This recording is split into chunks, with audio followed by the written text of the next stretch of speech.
Bandstand Busking, walking in the park with the Leisure Society. Hello. Leisurely stroll, if I can say. Yes.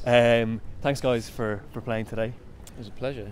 Really enjoyed it, and it's the greatest number of people we've had in the bandstand, and the greatest array of musicians and musical instruments.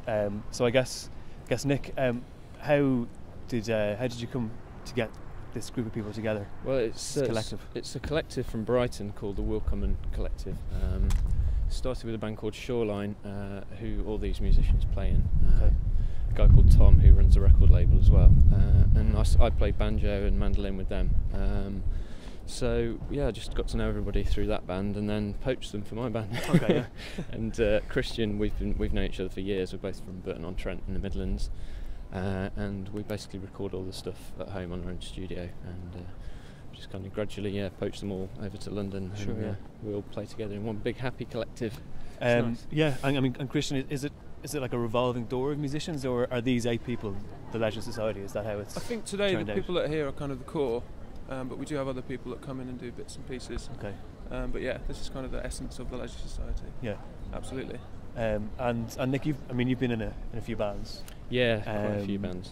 One in particular with sort of venerated people of British cinema like Shane Meadows and that's right. That's how Paddy Constantine. That's how my music career started off, in a band with Paddy and Shane. Yeah. Called She Talks to Angels, who were like kind of, I don't know, we were all rockers at the time. Me and Paddy were like big rock fans, and then Shane came along. He was a bit of an indie kid, and he kind of changed our sound, and we did that for about a year, and we thought we were going to be number one, huge, and then we realised that it wasn't going to happen. So they went off and did film, and I carried on playing away with the music. And then, how does the Leisure Society compare? Is this your mature band? It's very different. Yeah, we were like about 18 when we were doing She Talks to Angels, and it's changed quite a lot. It was just like your typical kind of 90s indie pop kind of band we were at the time. It was more about Shane's stage outfits than anything. He used to wear like big baby grows and fur boots and things like that. He was quite a character. Recording wise, I think you were handing out copies of the album to the band today. Yeah, we just got them today. It's exciting. Sorry, Christian.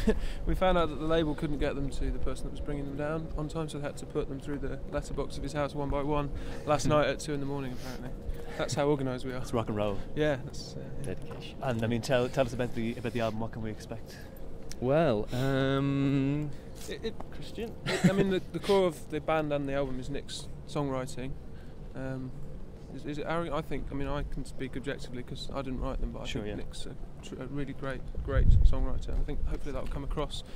And then wrapped around his songs is a lot of kind of ambitious musicianship.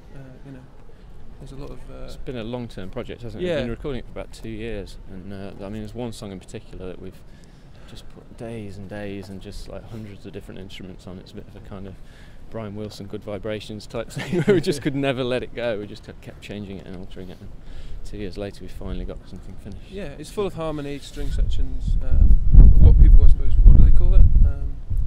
What's that term? Chamber pop? I don't use that one. No, but that's probably good shorthand for journalists. Yeah, sure, yeah. But it's not really that, it's good old fashioned songwriting and with complemented by strings sugar on and top. flutes. And it's out in March, and we look forward to it. We've been utterly won over today, as have the crowds who've turned up, and we wish you the best of luck. And again, thanks for playing for us. Thank you very much. Thanks, Cheers.